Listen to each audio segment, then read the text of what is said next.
Hello folks, welcome to Legacy IAS. In today's video, we will be discussing about our July current affair live. Let's keep this session as engaging as possible. If you have any doubts, if you haven't understood any topic, do comment in the comment section below. I will make sure I will see and respond to it. Okay, let's get started.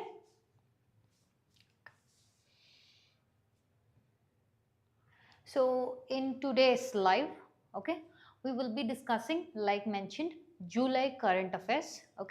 In that particularly, we will be speaking about social justice and governance topic. What are the topics that we're going to be discussing under social justice? Your PARAC report recommends inclusion of class 9 to 11 performance in class 12 final marks. SOFI report highlights global food security and nutrition trends. We will be discussing about the phase 4 of Pradhan Mantri Gram Sadak Yojana. We will be speaking about Vatsalya scheme. Then we will go ahead to discuss about your Nirman portal.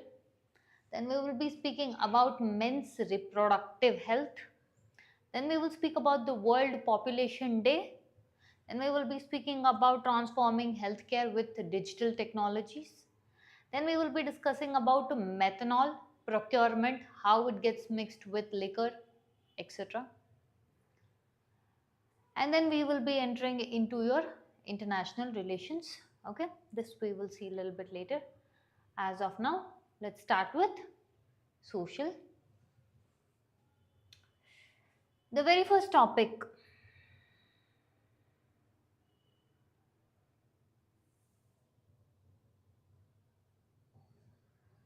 The very first topic we will be discussing is PARAC report recommends inclusion of class 9-11 performance in class 12 final marks. What do they mean by that?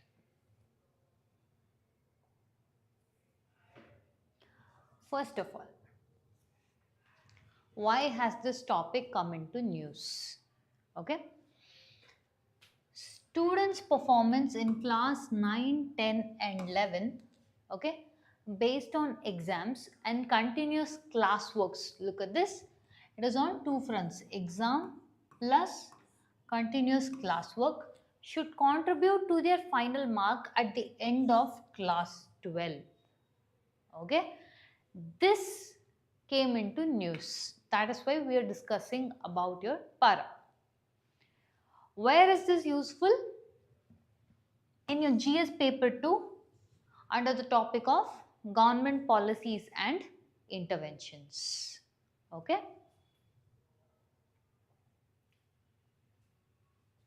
First of all, what is PARAC? Comes under Ministry of Education.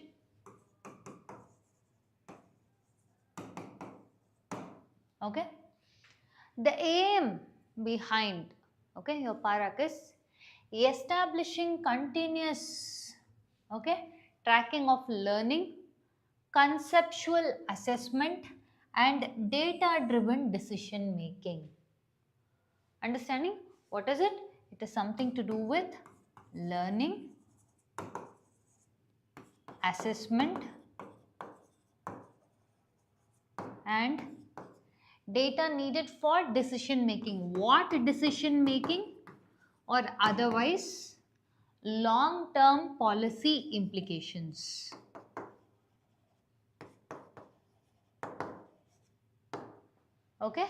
That you will need for the growth of the country. For example, your new education policy of 2020 is on the same lines. Understanding? Now look at this. What does PARAC stands for? Performance Assessment, Review and Analysis of Knowledge for Holistic Development. This is the keyword with respect to two things. First, your NEP. Second, your PARAC is nothing but an assessment tool. Understanding? This is an assessment plus monitoring tool.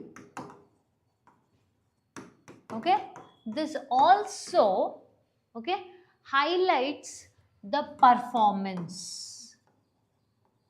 Performance of what?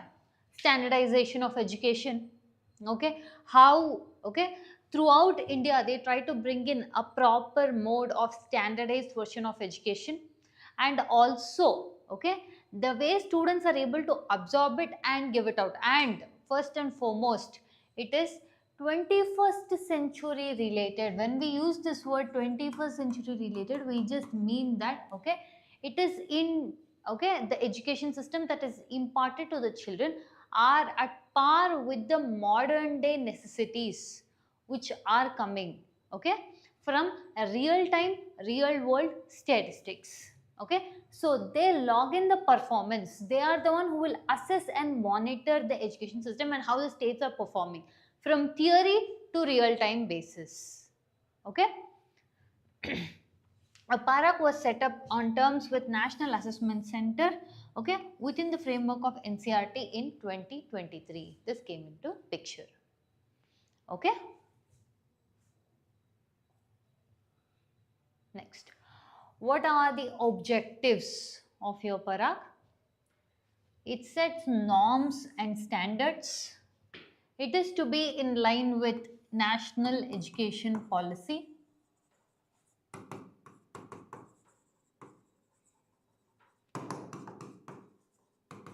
Okay, it is to conduct workshops throughout, okay, regarding what? Regarding education. And main reason why it is conducting workshop in education, okay, two things you have to know. First, to whom is the workshop conducted? Whom? It is for all the educators. And second, why is the workshop conducted? It is to bridge the gap in education system.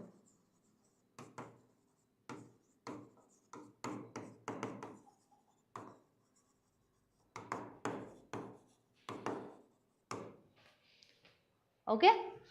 Next, it has conducted, okay, a state educational achievement survey in which students of grade 3, 6 and 9, okay, their performance assessment was made across all the states and union territories. Okay, and it is also with setting up a standardization all throughout the country.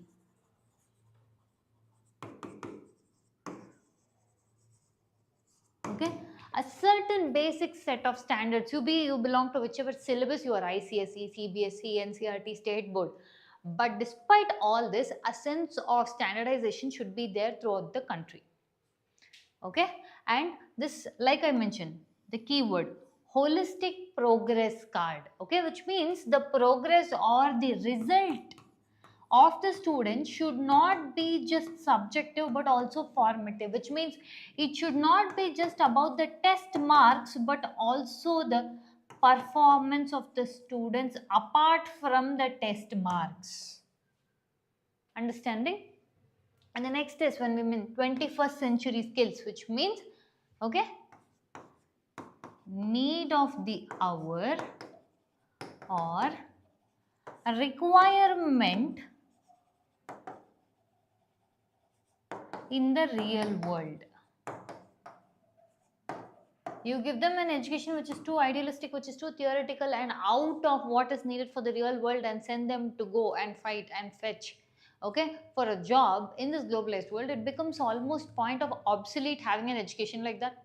Yes, so the education should be based on the skills that is needed, okay, for the modern world.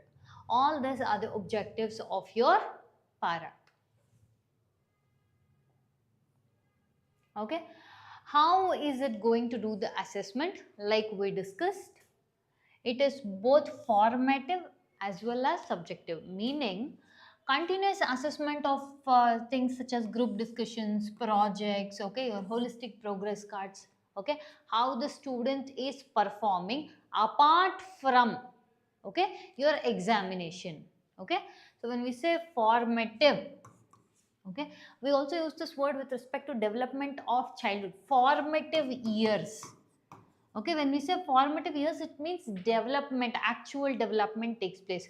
So anything but your tests, marks, exams. Okay, this also should be considered very important for, okay, your results to be declared, how the student has performed in this, rather than just term and examination or summative assessments.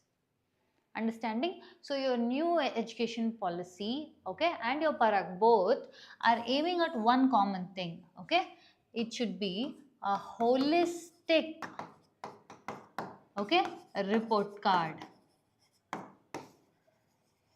which means it has to be both formative as well as subjective. Look through this. How exactly for each class, okay, they are taking formative and summative. That is what percentage of test, okay, that is your exam ka mark should be taken. What percentage of your, okay, performance other than your test mark should be taken. So for understanding, know this. Okay, formative means, okay, for understanding sake, keep it non-test. Summative means test, nothing but your exam marks report. Okay, when it is for class 9th, okay, or 9th standard, 70% weightage, or whatever we keep speaking about holistic report card. Your holistic report card for 9th standard should comprise of 70% of formative marks. Okay, 70% of marks is for, or 70% of the stress is on formative, which means non-test performance. Only 30% will be for your test performance or summative. As and when it increases, the percentage of these two keeps varying. When you reach 10th standard, it is 50-50. When you reach 11th standard, 40-60, which means stress or importance is given more to summative over formative in 11th standard. Whereas when it comes to 12th, it is 70-30, which means majority of chunk is given to your summative. Okay, the remaining 30% is for your formative, which means non-test. Understanding? Look at this. Formative are classroom assessments through holistic progress cards, projects, group discussions. Okay, whereas your summative means they are term and examinations. Okay, clear?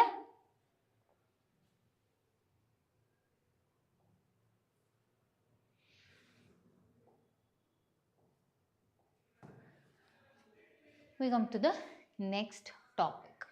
SOFI 2024 report highlights global food security and nutritional trends. Okay, so we are discussing this topic. Why? Because state of food security and nutrition in the world. Okay, SOFI, state of food security and nutrition in the world 2024 report, published by, okay, a multi, okay, organization, multi-member body organization such as FAO, IFAD, UNICEF, WFP, WHO and all, okay, where the analysis is about global food security and nutrition trends. Okay, so this topic speaks about immediate need for financing to end hunger, food insecurity and malnutrition. Understanding? Where exactly, okay, if you look at this state of food security and nutrition in the world, where exactly is this issue happening? It is happening throughout the world. Okay, look at this. Every year, the most intensely scrutinized FAO report, okay, speaks about undernourished people, okay, undernourished people around the world. This report, this SOFI report, okay, highlights food insecurity, malnutrition, etc. throughout the world. Okay, one of the main things about state of food security and nutrition in the world is, okay, It is a key and critical player, okay, against hunger and malnutrition, okay, and also it is jointly produced by your UN agencies such as IFAD, UNICEF, WFP and World Health Organization, okay. Now, where exactly, okay, is this important for you from UPSC perspective? That is in your GS2 health, okay. What exactly we will be discussing in this article is we will be speaking about the, okay, key findings of the SOFI report of 2024. We will be speaking the key highlights with respect to India specific, okay, and then we will see the recommendation which is provided in the report, okay. Now, we said when it comes about food security, okay, or food insecurity, how is it throughout the world? Look at this. This is worst performing. Majority, if you see, just in the highlighted block today, your African section is almost, okay, very much affected by it, okay. To put it in simpler words, 1 out of 5 people in Africa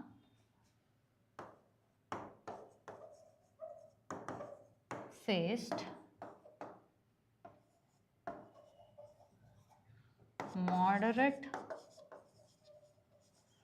to severe hunger, malnutrition. This is a very key alarming fact to tell. 1 out of every 5 person in Africa is struggling for what? Hunger, for malnutrition, that is food insecurity, okay. Largely affected is your African region, okay. India pe also the condition is very high only, despite the recent trend of decrease, but it has not met any of the standards of your UNSDN 2030 standards. We will further down discuss. Clear up until here? So the worst affected, okay, with respect to food insecurity is your African countries. Next, look at this. Between 713 to 757 million people faced hunger in 2023. Okay, amongst them, 2.3 billion people experienced moderate food insecurity. Okay, this is moderate to severe. Understanding? 2.3 billion people experienced moderate to severe food insecurity. 864 million faced severe food insecurity.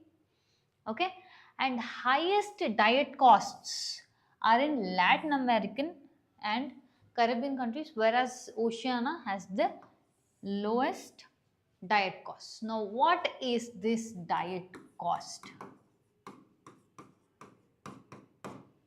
Okay, access to healthy nourishing foods, okay. For example, diet foods, when we say, okay, healthy diet food means grains, fruits, vegetables, proteins, vitamins, minerals. So culmination of all these foods is called as a healthy balanced meal, okay.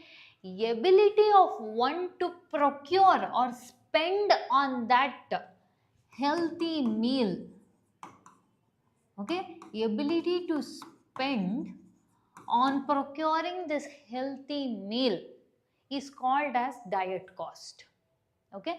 Now when we say diet cost is very high, it means in that particular country's ability or purchasing power to eat healthy is very low, which means that country is bound to face food insecurity, okay. In countries where diet cost is low, which means you have to spend less on trying to get healthier foods, which means that country is having lesser food insecurity. Understanding?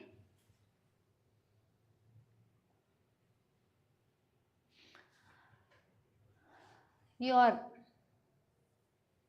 food security and nutrition in the world report speaks about child nutrition. Okay, among child nutrition, it speaks about child stunting, it speaks about child wasting,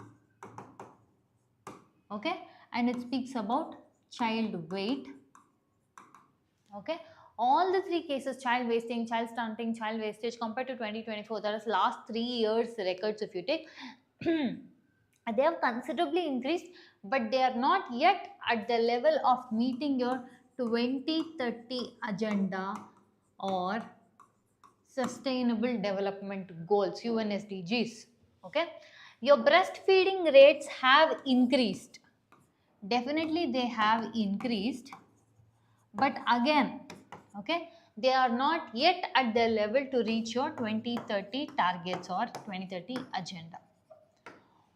Whereas when it comes to obesity and anemia, the condition is reverse. Okay, obesity and anemia condition have increased very largely. Obesity has increased by almost 7.3%. Okay, anemia with respect to 15 to 49 years of age women, almost the alarming fact is almost 50% of the women from 15 to 49 years of age are anemic. Whereas the obesity has also increased very drastically to 7.3%. Our same country, which has child stunting, child wasting also in a very higher level, is also facing child obesity to 2.3%.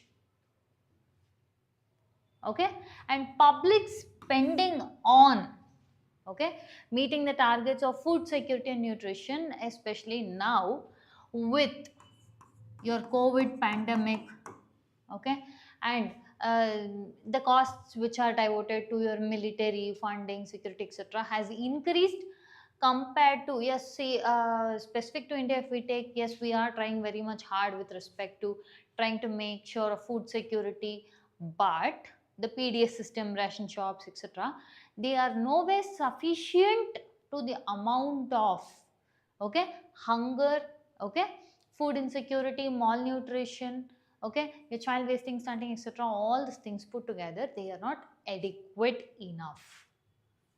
Understanding?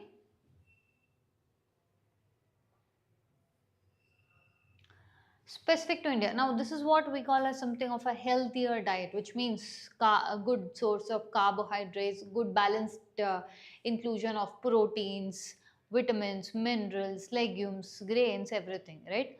So, whereas nowadays, if you're seeing, okay, now in the previous condition, we discussed something as your obesity, okay, there is a very high culture of, okay, your fast food consumption of junk food, lifestyle associated diseases are increasing.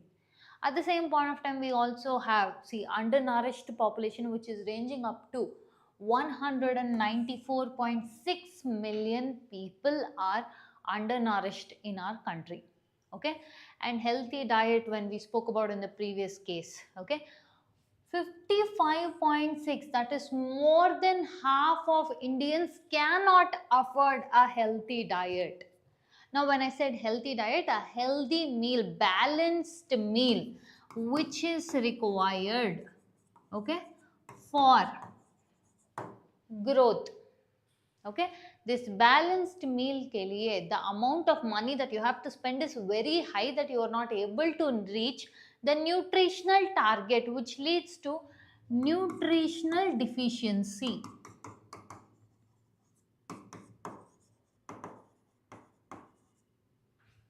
Okay, the chronic undernourishment, that is extreme and severe undernourishment in our country, is standing at a whopping 13%. Okay, now if you look at the statistics, global hunger index by India ranks, okay, 111th position. Child wasting pay, we have 18.7%. Child stunting pay, we have 31.7%. Low birth weight is associated with 27.4%. Anemia, as we discussed, is above 50%, and your obesity rates is at 7.3%. Okay. Now, if you see the countries, okay, India's condition, okay, is, look at this. If it is red, it is extremely alarming. Okay. If it is alarming, it is more of orange. Serious cases is yellow. Moderate is light green. Low is green. Okay. Now look at this. If you look at India, it falls into the category of serious, equivalent to, okay, majority of your African countries. Okay, throughout the world, if you do see, okay, alarming conditions are also found in your African countries, but India being put in a very serious, okay, condition requires us to, okay, have a big vigilant look and changes that is needed. Now, what are the measures that are suggested, okay, by the report? First and foremost, increasing public and private investment. See, one thing, especially in a country like India, okay, where we are a welfare state, okay, we are also having socialistic ideals, etc. For a state like India, okay, with its increased, or we are almost the dominant position with respect to the global population. For such a country, you cannot rely on only private investment to deal with global hunger index. Okay, the role these people tend to play is usually of either voluntary in nature or something like your CSR initiatives. Okay, whereas your public spending is mandatory. I'm speaking specific to India. Okay, public spending is to be increased. Okay, but again, okay, with the increasing pandemic and people wanting to put on to your military spending, among these things, somewhere for the global hunger index, if you see, the condition of India is not any better. Previous records say it might be better, but to the agenda that it swore that it will change to, it is not yet in line with that. That is your UN Sustainable Development Goals. Private investment have to be increased or brought in, but again, we being a socialist country and etc., we cannot solely rely on them, nor can we force them to do it, but rather if you provide them lucrative, okay, investment opportunities, then there is a possibility of they wanting to step in. For them to provide this lucrative opportunities as something as investment, that is, if I invest in this I would get returns, that, okay, should be provided by the your public spending, that is, your government has to make sure of that. Another thing is with respect to global partnership, especially with respect to, okay, education, awareness, research in food, for example, food fortification, okay, and also we speak about climate resilient agriculture. For example, with respect to India, we speak about millets. We've also made year of millets. Yeah, see now, when millets are produced in our place, and when you lucratively, when we are going to speak about private investment, when you're lucratively going to, okay, provide other alternatives like healthier millets, okay, and if it is acceptable, then people will venture into this, then people involved in this do get some money out of it. Yes. Then improving agri-food systems. When we say agri-food systems, see, already the supply of food, when we say, we are telling almost, okay, 55% of people in India are not having access to healthy meal. When we say, it is a very big, okay, cause of alarming thing. At the same point of time, we also see food getting wasted to loss and waste. Why? Logistical issues. So if we safeguard the agri-food system proper, okay, containers. Now when we say containers, we mean a bigger scale. Okay, for example, your Food Corporation of India, the food stored for the ration. Okay, majority of the food goes into waste because of improper storing. Okay, moisture getting in, rodents, pests attacking the grains. Understanding? So these things, if taken care of, it would prevent the loss or waste of food. Another thing is integrated nutrition program to curb things such as your anemia, okay, child wasting, child stunting, etc. Yes, and support for vulnerable groups, for example, women, excuse me, pregnant women, children, elderly. Okay, so this is the holistic system of measures it speaks about. The next topic that we will be speaking about is the phase 4 of Pradhan Mantri Gram Sadak Yojana, meaning roads, meaning all weather connectivity roads to previously unconnected places.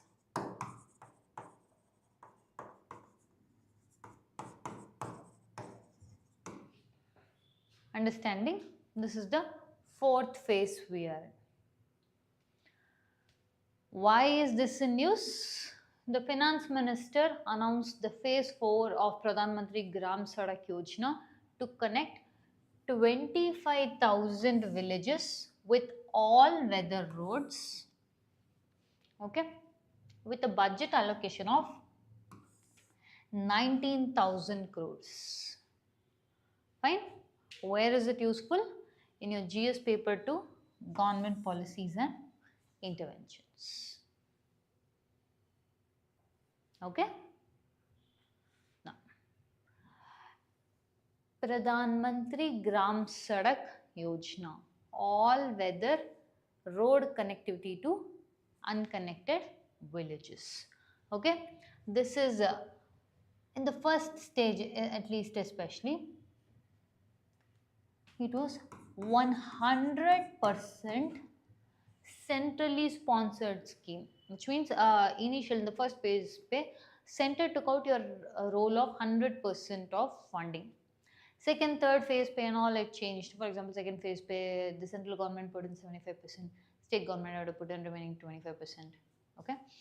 Now, let's look at the progress with respect to over the years. This scheme was started in your year 2000.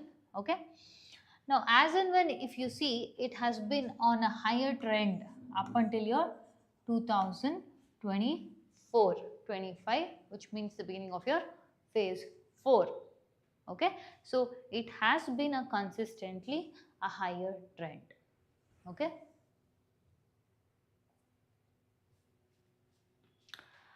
so this particular scheme, Pradhan Mantri Gram Sadak Yojana, comes under Ministry of Rural Development. This is important. And in the phase 5, the aim and objective is to connect 25,000 villages with all weather roads with the financial allocation in the budget of 19,000 crores. Okay, this is important. Please write this down.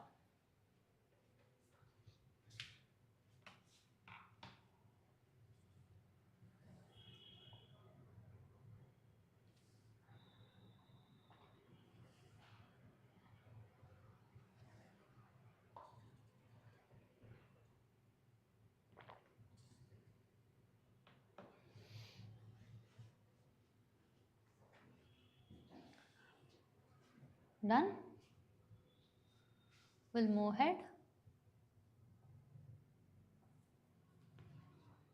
The next topic we will be discussing about is your NPS Vatsalya scheme. Okay, why was it in news? Again, the finance minister, okay, recently made an announcement for the new pension scheme under the national pension scheme, which is NPS Vatsalya, National Pension Scheme Vatsalya. Okay, Where is it important for you? In your GS paper 2 under government policies and intervention. Okay. Now, what we will be seeing in this article is, first we will see what is Vatsalya scheme, and then we will be seeing what is national pension scheme. Okay. Now, look at this. This is the new Vatsalya scheme launched under your national pension scheme.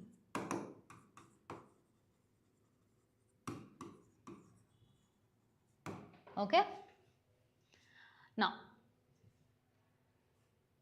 this comes under your Department of Financial Services. Okay, Ministry of Finance. Now, this is the official data with regard to Vatsalya scheme from Press Information Bureau. Okay, we'll see what does the official record states.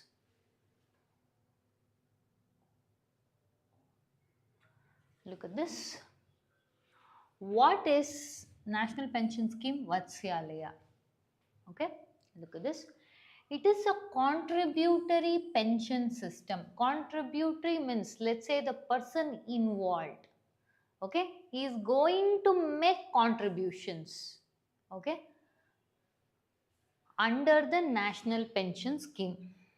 Okay, now when we say first and foremost NPS Vatsalya means it is specifically, okay, something we're going to be speaking for children.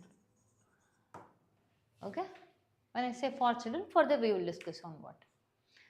It is a contributory pension scheme under National Pension System. Okay, what is its objective? Look at it.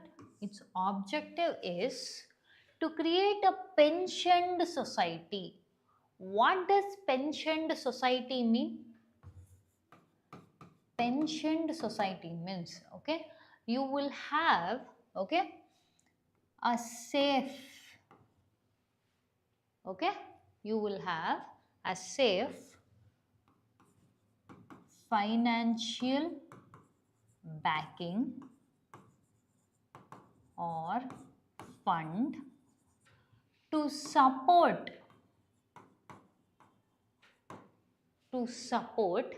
in your retirement.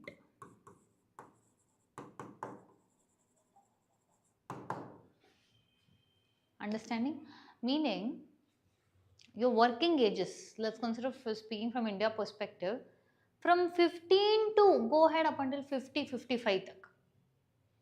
Okay, for, okay, factual ways we'll keep it from 15 to 50 years. Let's consider is a period of working years. Okay, post that, okay, here strictly for, okay, factual data 50 years. You can work after that also, but what happens is your physical needs, your physical capabilities change due to age. Yes, at that point of time you can't be working the same way you were working in your 20s or 30s. Yes, so that point of time you will have multiple needs such as your medical, etc. Right? So at that point of time, to safeguard you, to protect you, to support you with financials, okay, is this pension scheme where while you are working, you contribute to the age where you will not be able to actively earn that much. Understanding?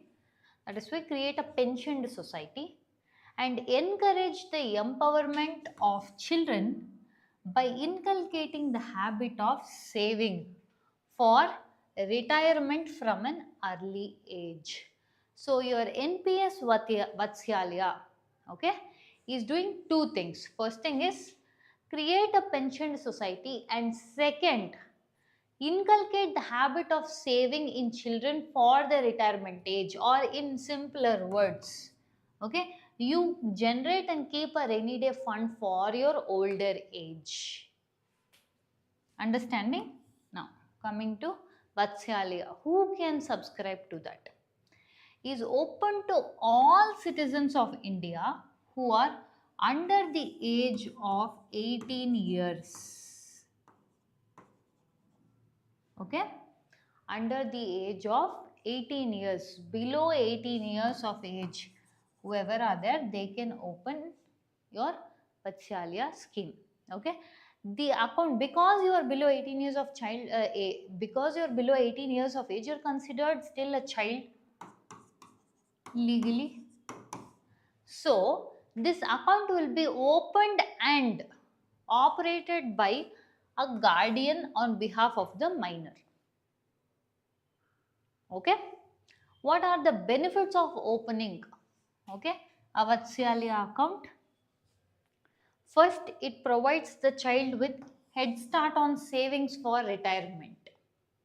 Okay, and it offers financial lessons at a very early age.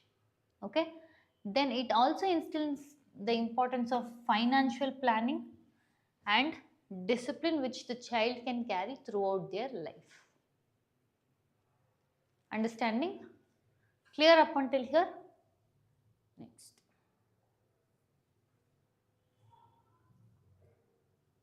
Look at this. How is the NPS Vatsalya account operated? Okay. The account is opened by natural or legal guardian in the name of the minor. Okay. The minor will be the sole beneficiary of the account, which means neither the guardian nor anyone will have a share. Only the minor is the sole beneficiary. Okay. A unique permanent retirement account number or PRAN ID. A PRAN ID will be issued. Okay, which is permanent retirement account number. See, in your Vatsalya scheme is nothing but a segment of national pension scheme, which is almost similar. Next, we will be discussing your national pension scheme also. There also you will be given, that is for anyone above 18 years of age also can open. One thing about your PRAN ID is one number will be given to you. Okay, irrespective of how many jobs you change, to whichever state you go, okay, that will be there. Understanding? Next, the account is operated by the guardian and exclusive benefit, meaning the only benefactor will be the minor until they reach the age of 18 years. Okay, now your NPS Vatsalya, how can the account be opened?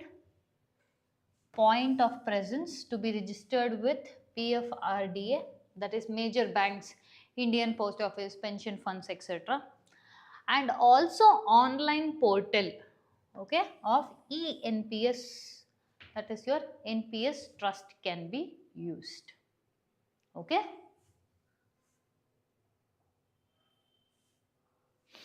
Your national pension scheme, okay, your national pension scheme, it is almost as similar, your NPS Vatsalya is almost as similar as your national pension scheme. Okay, but that is specifically for your childhood, say you will start here, there is no such, okay, age criteria. It is a voluntary retirement benefit scheme. Okay, it is applicable to all Indian citizens including residents and NRIs and also overseas citizens of India. Okay, accumulation of retirement savings, whatever you have, okay, and whatever you will contribute during your career point of time will be available to you later. Next is PRAN ID, we have discussed. Okay, this is a unique number to each subscriber and this will be there, okay, despite you change your employment, city, state, etc. It is governed by, all this is governed by Pension Fund Regulatory, okay, Pension Fund Regulatory and Development Authority. Okay, this is the regulatory agency for your both NPS as well as Vatsalya scheme. Fine. We'll discuss about the next topic, breaking the taboo around men's reproductive health. Why is this particular topic in news? Union Minister for Coal and Mines launched the portal Noble Initiative for Rewarding Mains Aspirants of National Civil Service Examination. This is Nirman, it's a separate topic, it has got mixed. Aspirants of National Civil Services Examination in New Delhi.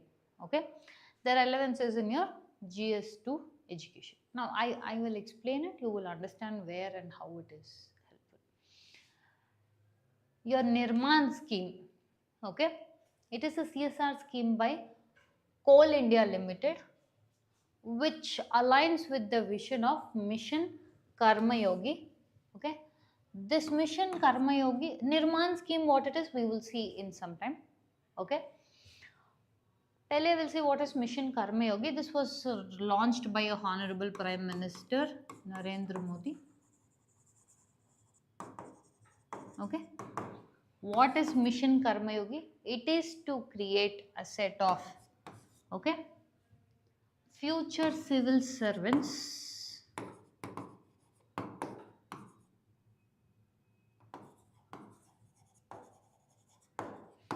okay, which will be the future of India. Okay, your Nirman scheme is on same terms with respect to your Mission Karma Yogi. Okay, so what is this?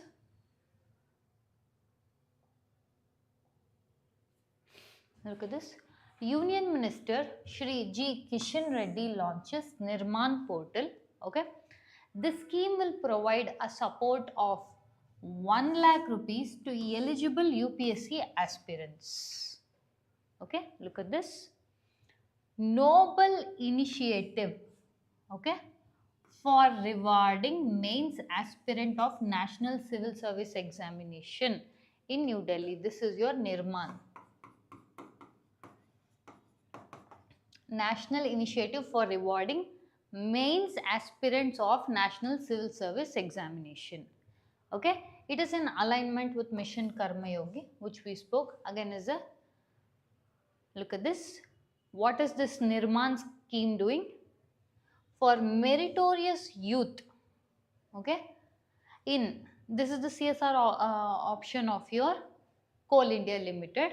Okay, where all the meritorious youths in which the Coal India is operating in those districts, whoever have qualified the prelims rounds of UPSC for both civil service as well as your forest service in 2024, 1 lakh rupee will be given.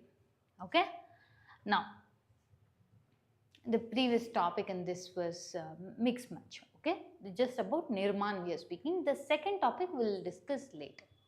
Fine. Clear up until here, no? Nirman. Okay.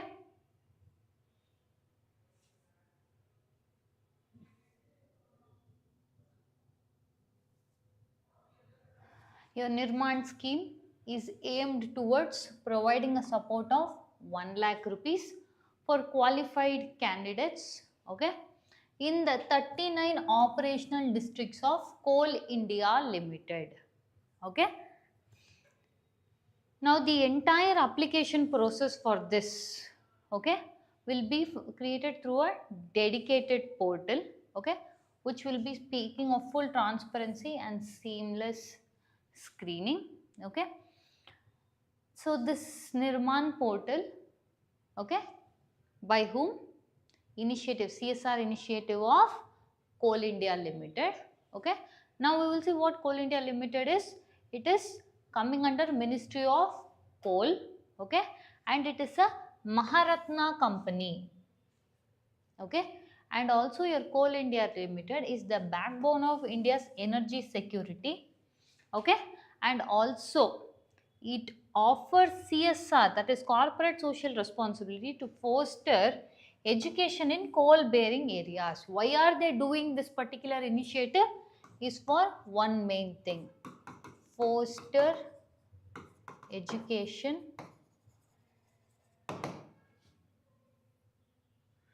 in coal bearing areas. That is why we said in the 39 operational districts of Coal India Limited.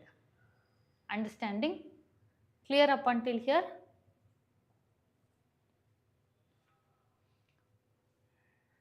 Another thing is this Nirman scheme, okay, is aligned in such a manner as to achieve the goals of Vikshit Bharat, okay, Sabka Saath, Sabka Vikas, Sabka Prayas. Okay, this is on line with bringing, okay, and meeting the goals of both Vikshit Bharat and Sabka Saath, Sabka Vikas and Sabka Prayas. At the same point of time, the whole point of offering 1 lakh rupees for, okay, prelims cleared students is to help the deserving and underprivileged children from coal bearing areas to secure admissions into nationally reputed professional institutes. Understanding?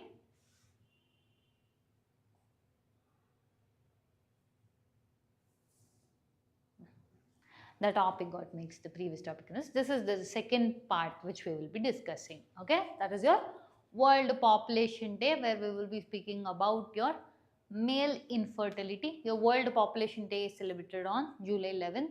Okay, because of this, we are speaking on this topic of World Population Day, or about your men's reproductive health. Okay, that was the topic in the previously that you saw. Okay, breaking the taboo around men's reproductive health. Okay, where is it relevant? In your GS2 paper subsection of health. Okay, now with respect to men's reproductive health comparatively, okay, as was the heading in the previous topic that you saw, it is still considered a tabooistic topic. Okay, compared to female reproductive health, male reproductive health is considered more tabooistic to be spoken in India. Now, your WHO has estimated that globally, okay, throughout the worldwide, somewhere around, okay, 60 to 80 million couples struggle with infertility. According to your ICMR, Indian Council of Medical Research, okay, under National Guidance for Accreditation, Supervision and Regulation of Assisted Reproductive Technologies, okay, that is assistive, okay, reproduction. One thing is, it has been difficult. Your ICMR has stated that it is difficult to predict the male infertility in India. Okay. One of the most important things, at least from the cases that goes into your assisted reproductive facilities, what is observed is male infertility accounts to 50% of all infertility cases in the country.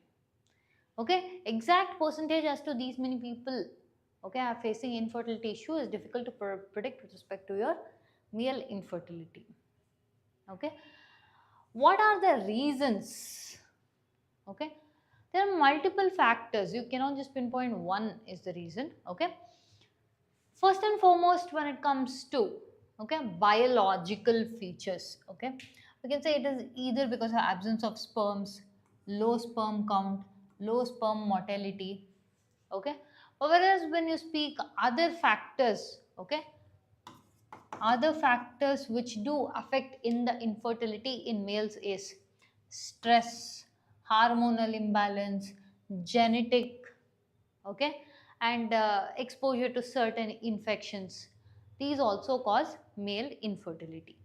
Whereas external factors such as environmental pollution, discriminate use of pesticides, plastics and plasticizers are also impacting fertility these days. Okay, another important thing, okay, which is affecting your male infertility is your lifestyle choices in the form of diet, sleep pattern, work schedule, consumption of alcohol and tobacco. Another thing to add with this is, okay, this generation का preference of late marriages. Okay, and if you see what other causes are there for male infertility, one other thing is immune system. Okay, hypogonadism. Okay, systemic diseases. Okay, sexual factors. Okay, urogenital infections. Okay, undescended testicles. So these are all the features of your male infertility. Okay, now with male infertility we've discussed these things, right? One thing that was discussed, okay, with respect to the world population day we're speaking and assisted reproductive health, etc. In case, okay, in case all of these conditions are there, okay,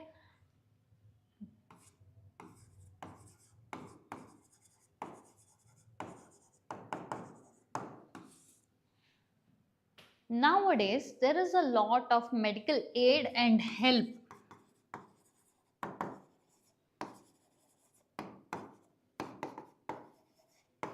Okay, medical aid and help is provided to treat these conditions, understanding. So when the topic came ahead telling the taboo regarding male infertility, okay, this most of the time creates a psychological pressure on all the parties involved. Okay, so which leads to conditions where it is not discussed, where it is not spoken out. Okay, so these kind of things further accelerate. Okay, I do not give a proper solution, but rather choosing your medical aid or help would be the better solution here. Okay, the next topic we will be speaking about is transforming healthcare with digital technologies. Okay, why is this particular topic in news? Artificial intelligence, Internet of Things, or what we call it as IoT, mobile tech, cloud computing, big data, and 5G are all becoming the crucial tools in the domain of smart health.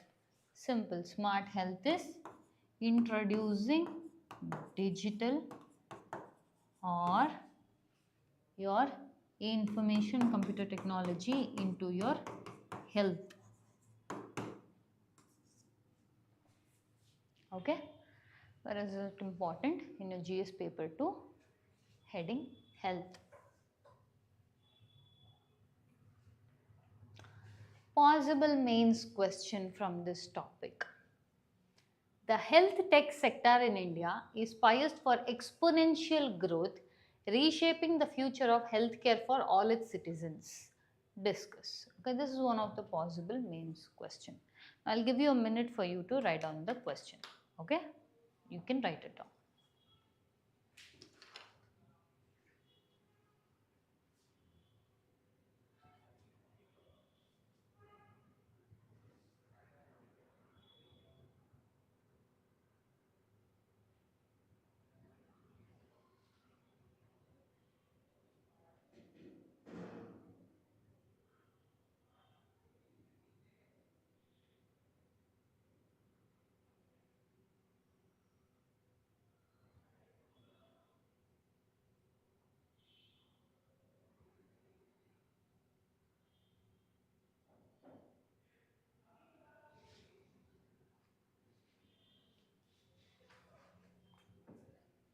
Done? We'll move ahead. Now, let's look at this smart healthcare system. Okay, what does it include? Okay, surgical robots. Okay, recently it has come into news that, okay, a doctor sitting in another country performed an operation for a patient in another country. How was it possible? Through your surgical robots. RFID based supply chains, integrated health management platform, or your health stacks. Okay, your India's National Health Policy 2017 aims for universal health coverage for all citizens, and it speaks on excessive need on digital health. Okay. Another thing is your Ayushman Bharat, which is nothing but a public health insurance program which provides health coverage of up to 5 lakh rupees per family, and this is per year. Okay, how exactly are that is this coming into your smart health is Abha ID is there for each patient, okay, which has all your details, okay, with respect to coverage of insurance. If it has to be given, if you have your ABA ID, okay, which will be digital and all your digital records etc will be stored, okay, and this makes it easier for streamlining the process.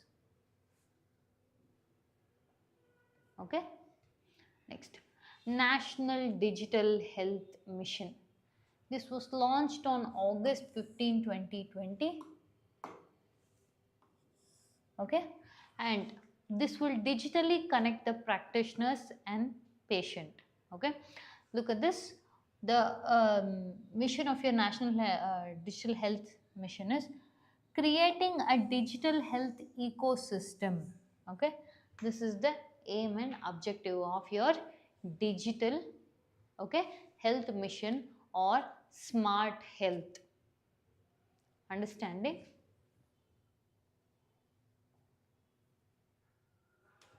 So because now we are bringing all these aspects, okay, bringing all the digital, now whenever we say, like for example ABA ID and all those things, so having access to a patient's records is very important, which means the protection of these data is very, very important.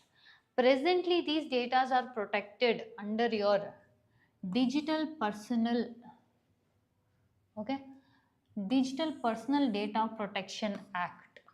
Okay, going forward, when digitalization is becoming very important, where healthcare is also bringing in major attributes from your digital, so we also have to look into the issues of data privacy, interoperability and connectivity, digital public infrastructure. Okay, all of these strengthening should be made alongside digital awareness.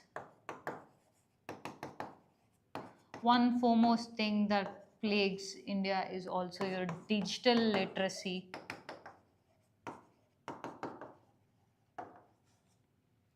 Okay, and bridge the gap in digital connectivity.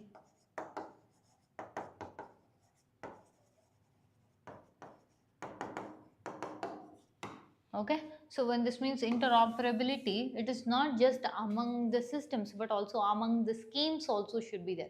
For example, you have BharatNet and also you have with respect to digital connectivity. The same thing you try to bring it to your ABA ID, National Health Mission. Okay, so all of this should have attaching operability factors. Alright. The next topic that we will be discussing is about methanol. Okay, how is methanol procured and it gets mixed as liquor. Why are we talking about this? Recently, the Kalakuruchi illicit liquor tragedy, which has claimed more than 50 lives. Okay, the post-mortem reports have attributed the cause of death to methanol consumption. Okay, where is it relevant? It's relevant in both GS paper 2 health section and GS paper 3 science and technology section. Okay, now a possible mains question from this particular topic is how is spurious alcohol produced in India and what are the various instances of spurious alcohol related poisoning deaths in the country. Further down we will see what is spurious alcohol, how is it produced. Okay. First and foremost, we'll have to understand the difference between ethanol and methanol. Okay.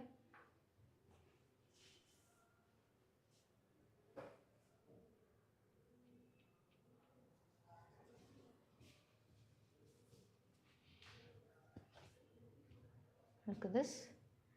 Your ethanol is a simple alcohol. Okay, its molecular formula is, okay, whereas your methanol molecular formula is, okay, this is ethanol, that is methanol. There are two carbon atoms here, yes, and here one carbon atom. If you see molar mass, ethanol has higher molar mass than methanol. Okay, methanol is lower in molar mass, ethanol is higher. The boiling point of ethanol is higher compared to your methanol. Okay. Now, this is the important difference between your methanol and ethanol. It is toxicity. Okay, your ethanol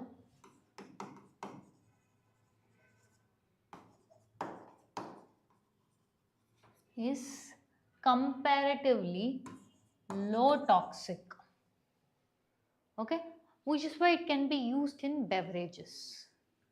Whereas your methanol is very toxic, which is why it cannot be used in beverages, or in other terms, based on the toxicity of ethanol, it is consumable. Whereas your methanol is non-consumable.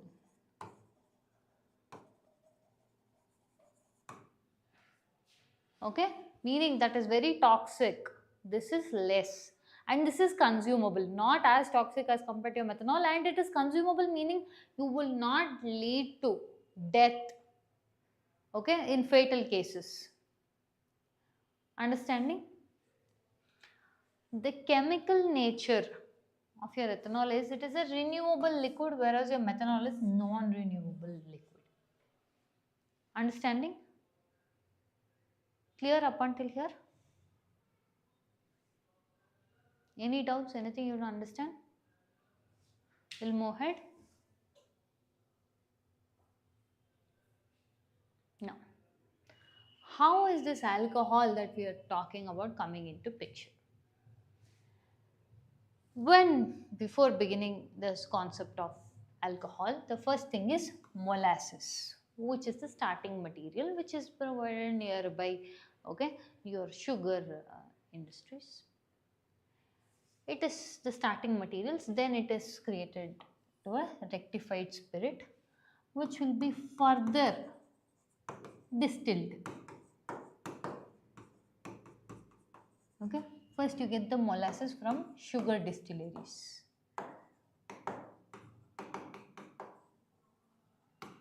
Okay, then from that molasses you will get rectified spirit. From that you will further distill it. Okay, and you will create something like extra neutral alcohol, which is what your Indian made foreign liquor, which will serve as revenue to your state governments.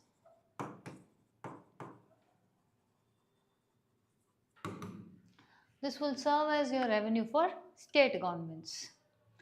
While, okay, even for companies, okay, which are registered, okay, even for companies which goes through severe registration also, while the ethanol production, okay, methanol also gets produced, and that methanol is carefully removed. Why? Because methanol is toxic. So you cannot let it get mixed. So methanol has to be carefully removed. If you see the origin, okay, your methanol is derived from coal and other fossil fuels, whereas your ethanol can be made safe for consumption. Understanding? Whereas your methanol, when gets mixed, okay, see, first when I mentioned ethanol is produced and your registered companies carefully have to remove methanol. Okay, so the so-called liquor that will be produced will become, okay, a revenue source for your states, etc. For certain people, okay, where your alcohol will be made, okay, in locals, okay. They tend to mix it with, or what we call as, cheap liquor or hooch incidents, meaning anyone who consumes cheap liquor wherein the proper extraction methods are not known, methanol is mixed to make it cheaper. And so in that way what happens is, by drinking this cheap liquor, which means methanol mixed, methanol what? Toxic. Simple words, methanol toxic, methanol mixed cheap liquor. What happens if you drink toxic things? Worst case, fatal, death. So, death that occurs due to drinking of this kind of cheap liquor is called as hooch tragedy. What do I mean by that? Hooch tragedy. Okay. Majority of the time, people's lives get thrown upside down if only one working member for an entire set of dependents, and that person passes away because of these kind of things. It puts a huge financial, physical, and all sort of strain on the dependents. Okay, time and again, India has been the victim of your hooch tragedy, or in other words, drinking of this spurious alcohol.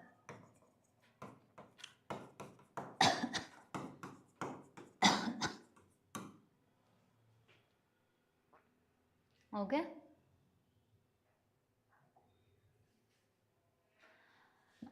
Look at this. Methyl alcohol or methanol, okay, is colorless and flammable liquid. Okay. The main manufacturing is through hydrogenation of carbon monoxide. Okay. Now the so-called methanol, we tell, this is completely toxic. Okay. Recently your Niti Aayog has also told to increase the production. Why? Because methanol is, yes, it is toxic, but it is a necessary ingredient in making of paints, okay, plastics, formaldehyde, industrial solvents,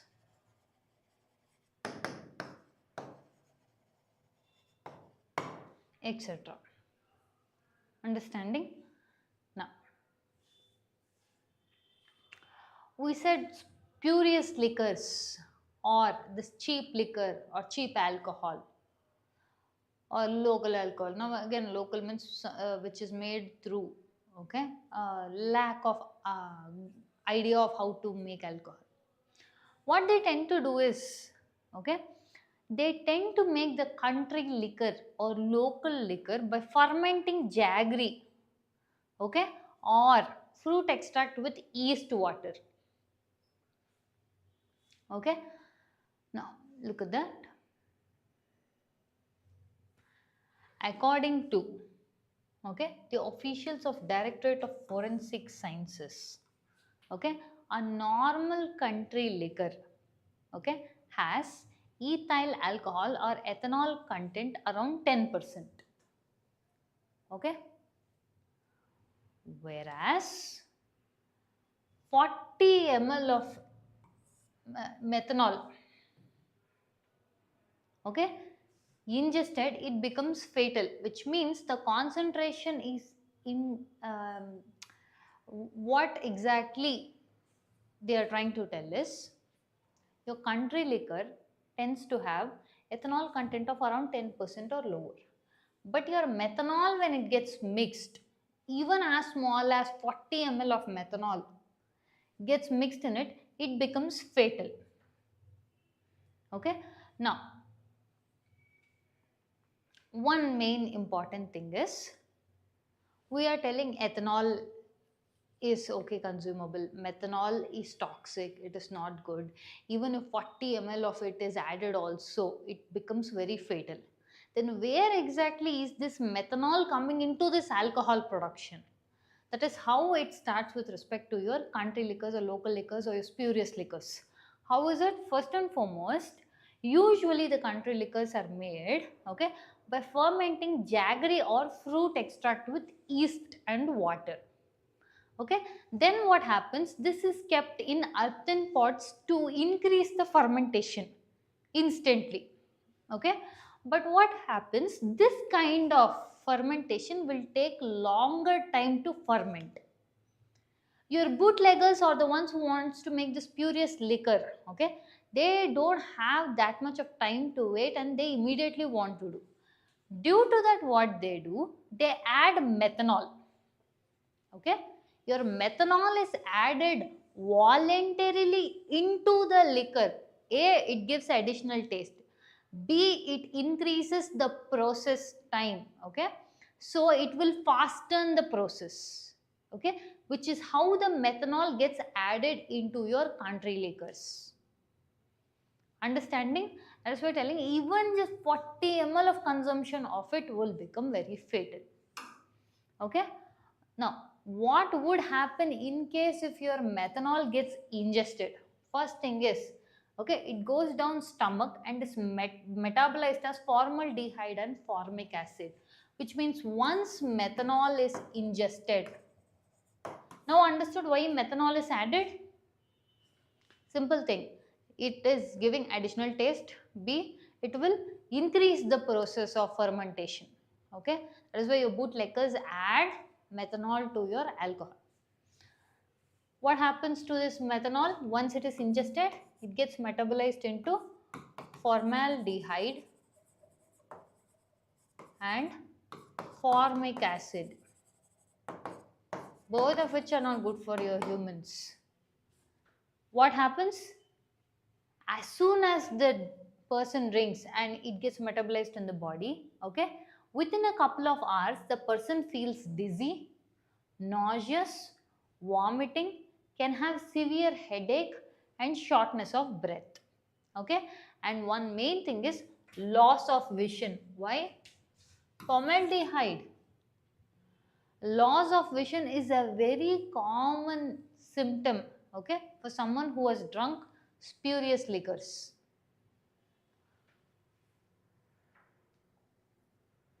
Okay, many a times, okay, this ethanol, okay, which gets added with methanol to make sure first the time is reduced, the cost is reduced, okay, but at the end of the day lives are lost. Okay, this much of things when done, your methanol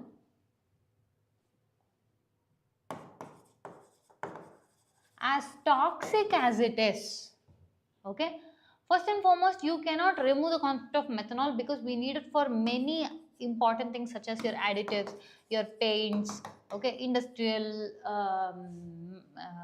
okay, your industrial solvents, you will need it for plastic manufacturing, etc. Multiple things you will need. And also in like I told previously, Niti Aayog has told for increasing of methanol and ethanol. What can be done is strict, okay, legislative laws can be put in that methanol cannot be easily availed by commoners. Your Poisons Act that is there, that also needs to be strengthened. Okay, so this becomes very important to your hooch tragedies reduction or dying due to methanol poisoning or reducing the concept of spurious drink deaths. Okay, next we enter into international relations. Okay, this we will start in the next class or next live session. Okay, we have reached the end of topic. Okay, this is brought to you by your faculty Sushma. If you do like our content, subscribe to our channel, hit the like button and share it along with your friends. Okay, thank you guys.